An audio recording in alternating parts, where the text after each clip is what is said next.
मध्यम वर्ग के लिए किस तरीके से ये बजट रहने वाला है अच्छा।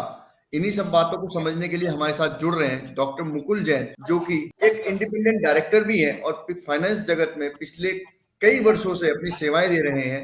आज हम इनसे समझेंगे, आम भाषा में समझेंगे कि किस तरीके से आपको ये बजट फायदा देने। नमस्कार डॉक्टर साहब, आपका हमारे पब्लिक वॉइस के नमस्कार।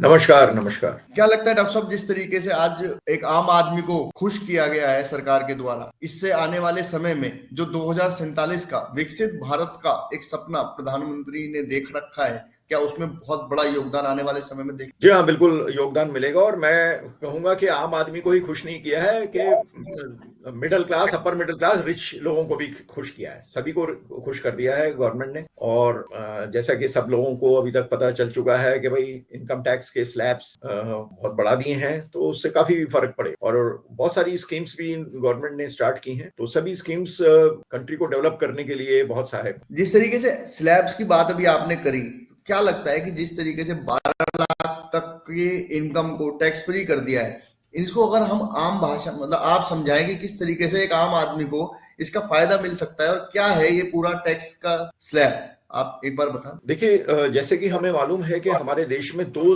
टैक्स रिजीम चल रही हैं, ओल्ड टैक्स रिजीम तथा कथित न्यू टैक्स रिजीम। ये जितने भी चेंजेस आए हैं न्यू टैक्स रिजीम में आए। ओल्ड टैक्स रिजीम की अब गवर्नमेंट बात नहीं करती। पिछले जुलाई के बजट में भी गवर्नमेंट ने कोई बात नहीं की थी, इस बार भी बात नहीं की है, यानी कि वो बिल्कुल अनटच्ड है ओल्ड टैक्स रिजीम। और ओल्ड टैक्स रिजीम और न्यू टैक्स रिजीम में बहुत ज्यादा फर्क आ गया। न्यू टैक्स रिजीम में कई बार गवर्नमेंट ने चेंजेस कर दिए हैं। तो ये जो टैक्स रिजीम में चेंज आया है उसमें था, न्यू टैक्स रिजीम में भी 3 लाख तक की टैक्स इनकम के ऊपर टैक्स निल था। अब उसको 4 लाख कर दिया है कि 4 लाख तक की इनकम के ऊपर टैक्स निल है। अब आप पूछ रहे होंगे, कई दर्शक हमारे सोच रहे होंगे कि बार बार तो ये चल रहा है कि 12 लाख तक कोई टैक्स नहीं है। तो उसका मैं समझाता हूं, ये टैक्स स्लैब होते हैं, टैक्स स्लैब है। अब जो टैक्स स्लैब है वो है कि 4 लाख तक की इनकम के ऊपर कोई टैक्स नहीं, 4 से 8 लाख तक की इनकम के ऊपर 5% टैक्स है, 8 से 12 लाख की इनकम के ऊपर 10% टैक्स है, 12 से 16 लाख के ऊपर 15% टैक्स है, 16 से 20 लाख तक की इनकम के ऊपर 20% टैक्स, और 20 से 24 लाख तक 25% टैक्स है। 25% टैक्स स्लैब था ही नहीं, जो कि अभी इंट्रोड्यूस किया है। और 24 लाख की इनकम के ऊपर 30% का टैक्स है। अब अगर मान लीजिए मेरी इनकम 12 लाख रुपया है साल, यानी 1 लाख रुपया महीना औसतन, तो मैं कैलकुलेट करूंगा 0 से 4 लाख निल, 4 से 8 लाख 5% है, यानी कि अगले 4 लाख के ऊपर 5%, जो कि 20,000 रुपया मेरा टैक्स। 8 से 12 लाख तक टैक्स स्लैब है 12%, यानी अगला 4 लाख 10% होगा। ये इस 4 लाख के ऊपर 40,000 रुपया मेरा टैक्स आया। अगला स्लैब है 12 से 16 लाख 15%। मेरा बाकी बचा है सिर्फ 3 लाख, क्योंकि मैंने 12 लाख कवर कर 4 4 4 12, तो अगला 3 लाख 15%, जो कि 45,000 रुपया मेरा टैक्स आया। तो 20,000 प्लस 40,000 प्लस 45,000 मेरा टैक्स आया 1,05,000 टैक्स बना। गवर्नमेंट का एक सेक्शन है, सेक्शन 87A, इसके अंदर टैक्स रिबेट मिलती है। तो गवर्नमेंट, पहले हमने टैक्स निकाल लिया 1,05,000, अब 87A बोलता है कि अब इसमें चेंजेस किया है, जो 12 लाख का है। अभी तक क्या था कि 7 लाख तक की इनकम वालों के ऊपर कोई टैक्स, अब इसको 12 लाख कर दिया है। तो 12 लाख के अंदर मेरी इनकम आती है, 12 लाख या 12 लाख तक, 12 लाख से नीचे भी इनकम होगी या 12 लाख तक। अब मेरी इनकम 12 लाख ही है, तो मेरे को ये टैक्स रिबेट मिल जाएगा अप टू 12 लाख। ये तो 1,05,000 मेरा जो टैक्स बना है वो जीरो हो जाए। लेस, पहले मैं टैक्स निकालूंगा, फिर लिखूंगा लेस डिस्काउंट या rebate under section 87A, so less 1,05,000, so tax हो गया नहीं। तो इसलिए ये टैक्स स्लैब का। सिमिलरली अगर मेरी इनकम 15 लाख है, तो 15 लाख के ऊपर ये मेरा टैक्स बनता है 1 लाख, तब 1,20,000। तो सीधे 12 लाख की इनकम के ऊपर जीरो है, और 15 लाख अगर मेरी इनकम है तो 1,20,000, जो कि पहले आता मेरा टैक्स 15 लाख के ऊपर। इसमें मतलब 35,000 रुपए का फर्क पड़ा है। अगर 15 लाख का इनकम मेरी बजट से पहले होती तो उसमें जो टैक्स देता, और अब जो मैं टैक्स दूंगा तो उसमें मेरे को 35,000 रुपए का लेस टैक्स देना पड़ेगा। आपने टैक्स का बता दिया, जिस तरीके से नए टैक्स रिजीम में जनता को फायदा होगा, भारतीयों को फायदा होगा, तो निश्चित ही जो पैसा भारतीयों के पास रहेगा, क्या लगता है आपको कि वो बाजार के अंदर फ्लोट करके क्या मार्केट की अंदर वो प्रोडक्ट खरीदने में लगाएंगे, टूरिज्म में लगाएंगे, या किसी भी इंडस्ट्री में उसको बूस्ट मिलेगा, तो उससे आने वाले समय में क्या देखने को मिल सकता है कि भारत के अंदर जो विकास की दर है वो बढ़ेगी? जी बिल्कुल बढ़ेगी। वो पैसा सेविंग में भी जाएगा और सेविंग का इन्वेस्टमेंट में भी जाएगा और कंजम्पशन में भी जाएगा। तो कंजम्पशन के लिए जितनी भी इंडस्ट्रीज हैं जो कंजम्पशन वाली हैं, एफएमसीजी इंडस्ट्रीज हैं, fast moving consumer goods industry, उनकी भी सेल ज्यादा बढ़ेगी, ऑटोमोबाइल कंपनीज की भी सेल ज्यादा बढ़ेगी, कंज्यूमर ड्यूरेबल की भी सेल बढ़ेगी और कुछ पैसा इन्वेस्टमेंट में भी जाएगा।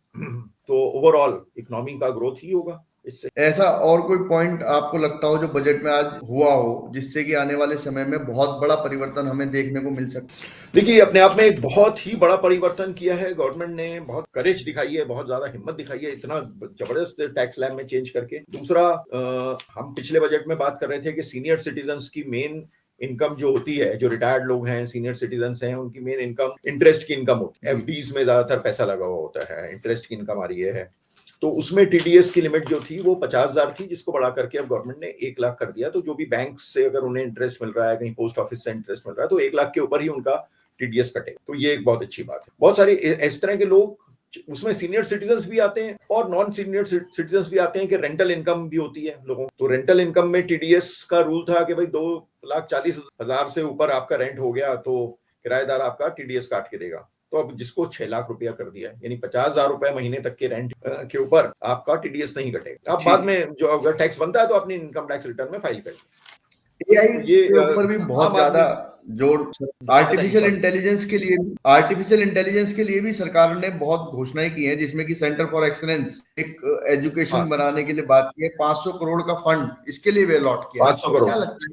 हाँ जी, क्या लगता है आपको कि आने वाले समय में आर्टिफिशियल इंटेलिजेंस के ऊपर और भी कुछ घोषणाएं देखने को मिल सकती है? जी, मुझे तो लगता है बिल्कुल लग सकती है। और मुझे 500 करोड़ अभी गवर्नमेंट ने शायद इनिशियली किया है, उसमें मेरे ख्याल में गवर्नमेंट आने वाले टाइम में इसमें और बजट एलोकेशन करेगी और बहुत ज्यादा, क्योंकि अब आने वाला टाइम सारा आर्टिफिशियल इंटेलिजेंस, इसमें डीप टेक टेक्नोलॉजीज भी, इसको भी अलग अलग गवर्नमेंट ने एक डीप टेक टेक्नोलॉजीज के लिए अलग फंड निकाला है। तो अब तो न्यूक्लियर एनर्जी मिशन के लिए भी इन्होंने 20,000 करोड़ निकाले हैं। तो मेरे ख्याल में तो आर्टिफिशियल इंटेलिजेंस हर चीज में आने वाला। तो ये तो सेंटर ऑफ एक्सीलेंस के लिए ही निकाला है इन्होंने, तो डेफिनेटली गवर्नमेंट इसके ऊपर काफी जोर दे। अच्छा, आपको क्या लगता है कि बीमा क्षेत्र में भी 100% विदेशी निवेश को मंजूरी आज सरकार ने दे दी? क्या लगता है कि जो 74% पहले विदेशी निवेश था, जिसमें 26% पहले किसी भारतीय का रहना बहुत जरूरी था, लेकिन अब 100% हो गया, तो क्या आने वाले समय में इंश्योरेंस सेक्टर में बहुत कुछ फेरबदल देखने को मिल सकता है? देखिए, ये अभी कुछ ही साल पहले तक तो 26% तक ही था फॉरेन एफडीआई इंश्योरेंस में। 26% से इन्होंने 50% किया, फिर 74% किया, अब 100% किया है। तो इससे काफी निवेश आएगा। जो अभी बहुत सारी जो कंपनीज चल रही हैं वो कोलैबोरेशन में चल रही हैं, इंडियन और फॉरेन इंश्योरेंस कंपनीज के। तो उससे नई कंपनीज भी आ सकती हैं और जो एग्जिस्टिंग कंपनीज हैं उसमें फॉरेन कंपनीज अपना इन्वेस्टमेंट ज्यादा बढ़ाएंगी, तो उससे पेनिट्रेशन बढ़ेगा इंश्योरेंस। मैं समझता हूँ जब पैसा ज्यादा आएगा, क्योंकि अभी भी इंश्योरेंस का पेनिट्रेशन उतना नहीं है जितना होना चाहिए देश। तो पेनिट्रेशन उससे बढ़ेगा कंट्री में, तो उससे एक सोशल सिक्योरिटी कवर, सामाजिक सुरक्षा का कवर और ज्यादा बढ़ेगा और की वजह से इन्वेस्टमेंट में भी पैसा आएगा। जो क्योंकि जो लाइफ इंश्योरेंस कंपनीज में जो पैसा आता है वो तो एंडोमेंट प्लान्स कहिए या यूनिट लिंक प्लान कहिए, वो फिर दोबारा कंट्री में आपका निवेश हो रहा है। तो जो हेल्थ इंश्योरेंस सेक्टर का पैसा आ रहा है, हेल्थ इंश्योरेंस प्रीमियम जो आ रहा है, वो पैसा से हॉस्पिटलाइजेशन सेक्टर में निवेश होगा, उससे ज्यादा क्लेम्स आएंगे लोगों के। तो उससे बेसिकली वो पैसा तो हॉस्पिटल्स में ही जाएगा ना, ट्रीटमेंट में जाएगा। तो अभी अगर हम धार्मिक स्थलों की भी बात करें तो प्रधानमंत्री ने जब बजट के बाद अपना उद्बोधन दिया तो उन्होंने टूरिज्म इंडस्ट्री के लिए भी जिक्र किया। तो इस माना जा रहा है कि आने वाले समय में प्रधानमंत्री टूरिज्म इंडस्ट्री को एक अच्छे स्तर पर भारत के अंदर देख रहे हैं। क्या लगता है आपको कि टूरिस्ट इंडस्ट्री आने वाले समय में बहुत अपना योगदान दे पाएगी? जी हाँ, उसके लिए बहुत बड़ा एलोकेशन भी किया है इस बजट में टूरिज्म सेक्टर के ऊपर। और एक मेडिकल टूरिज्म की भी बात आई है इसमें, जो हम अभी बात कर रहे थे इससे पहले। तो उससे मेडिकल टूरिज्म भी, हील इन इंडिया का एक स्लोगन दिया है आज बजट में फाइनेंस मिनिस्टर ने कि इंडिया में आइए, इंडिया में आप अपना इलाज कराइए और हील करिए इंडिया में। तो ओवरऑल सब तरह का रिलीजियसम टूरिज्म हो वो, या दार्शनिक स्थलों का टूरिज्म हो, हिली एरियाज का टूरिज्म हो, आपके आइलैंड्स का टूरिज्म हो, या मेडिकल टूरिज्म हो, तो हर तरीके से उससे भी गवर्नमेंट देख रही है कि काफी ज्यादा रेवेन्यू हमारे यहाँ देश में आए। तो इसलिए उसके लिए भी इसलिए बजट जो एलोकेट किया है वो एक तरह का इन्वेस्टमेंट है कंट्री में। पूरे बजट में कोई ऐसी 2 बातें जो आपको लगती हो कि हाँ आज ये हुई हैं तो निश्चित ही आने वाले समय में इनकी वजह से देश अपने जो 2047 के सपने को आसानी से प्राप्त कर सकते हैं।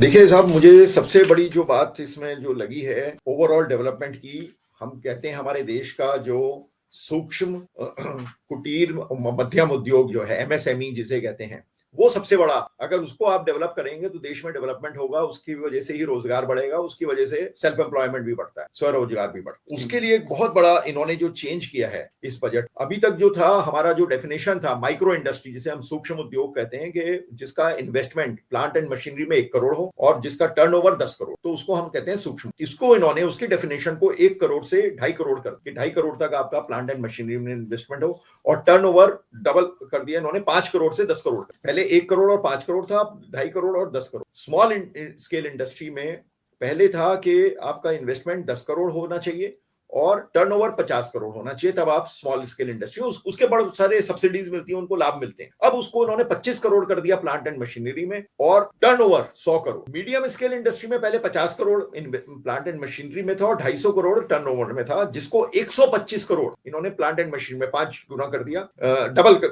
इसको 5 गुना कर दिया और इसको डबल कर दिया, 250 करोड़ से 500। तो आज जो 500 करोड़ की टर्नओवर की इंडस्ट्री, बहुत बड़ी इंडस्ट्री, उसको भी मीडियम स्केल सेक्टर में कर, उसकी वजह से क्या होगा कि ये सब इंडस्ट्रीज बेनिफिट उठा पाएंगी। अभी देखिए बहुत सारे गवर्नमेंट के इनिशिएटिव चल रहे हैं, एक क्वालिटी इनिशिएटिव चल रहा है जिसको हम बोलते हैं Z quality initiative, zero effect zero defect. उसके लिए इन इंडस्ट्रीज को अगर ये इंडस्ट्री सर्टिफिकेशन लेती हैं तो इनको उसमें बहुत कम रेट पे सर्टिफिकेशन मिलता है, इनको कंसल्टेंसी भी मिलती है गवर्नमेंट से, और ये कहीं अगर एग्जीबिशन लगाते हैं तो उसके अंदर भी स्टॉल लगा सकते हैं सब्सिडाइज्ड रेट पे, कहीं फॉरेन एक्सपोर्ट करते हैं तो इनको इसके अंदर प्राथमिकता मिलती है, गवर्नमेंट के टेंडर्स में इनको प्राथमिकता मिलती है। तो बहुत बड़ी इंडस्ट्री को भी इन्होंने स्मॉल एंड मीडियम स्केल में डाल, तो उसकी वजह से बहुत ये इंडस्ट्री को बूस्टअप मिलेगा और एम्प्लॉयमेंट ओवरऑल, यानी कि एक थोड़ा सा इन्होंने डेफिनेशन चेंज करना, यही बहुत बड़ा फर्क पड़ेगा। इससे मतलब आने वाले समय में फायदा उद्योगों को रहने वाला है। बिल्कुल। दूसरा माइक्रो एंटरप्राइज को एक और मैं इसमें चीज बोलूंगा, माइक्रो एंटरप्राइज जो सूक्ष्म उद्योग हैं उनको क्रेडिट कार्ड इन्होंने बोला है कि इश्यू होंगे, और 5 लाख रुपए तक की लिमिट के क्रेडिट कार्ड्स, यानी कि उनको वर्किंग कैपिटल की समस्या है, मेन वर्किंग कैपिटल की समस्या, 5 लाख तक आप लोन ले लीजिए, अपना रॉ मटेरियल खरीद लीजिए, कोई आपके पास ऑर्डर आया है, और फिर उसको चुकाते रहिए, आप उसको क्रेडिट कार्ड की तरह काम करेगा। और अभी पहले साल में इन्होंने कहा हम इस तरह के 10 लाख कार्ड्स इशू करेंगे। देखिए बहुत बड़ा ये एक बहुत बड़ा चेंज लाएगा ये हमारे इंडस्ट्री में। अगर हम उद्योगों को सपोर्ट की बात करें तो निश्चित ही हमारी सरकार जो इस समय भारत की है वो उद्योगों के लिए बहुत कुछ कर रही है, और वहीं अगर हम युवाओं के लिए भी बात करें तो उनको भी इंटर्नशिप पर रोजगार कंपनियों के माध्यम से दिया जा रहा है। बिल्कुल बिल्कुल। आपने इस पूरे बजट में किस तरीके से आम आदमी को फायदा हो सकता है, किस तरीके से टैक्स स्लैब में आपने वो सेक्शन बताया जिससे कि 12 लाख की इनकम होने के बावजूद वो टैक्स 0 हो सकता है, आपने इन सब बातों को बताया। आज आप हमारे साथ जुड़े, आपका बहुत बहुत धन्यवाद। नमस्कार।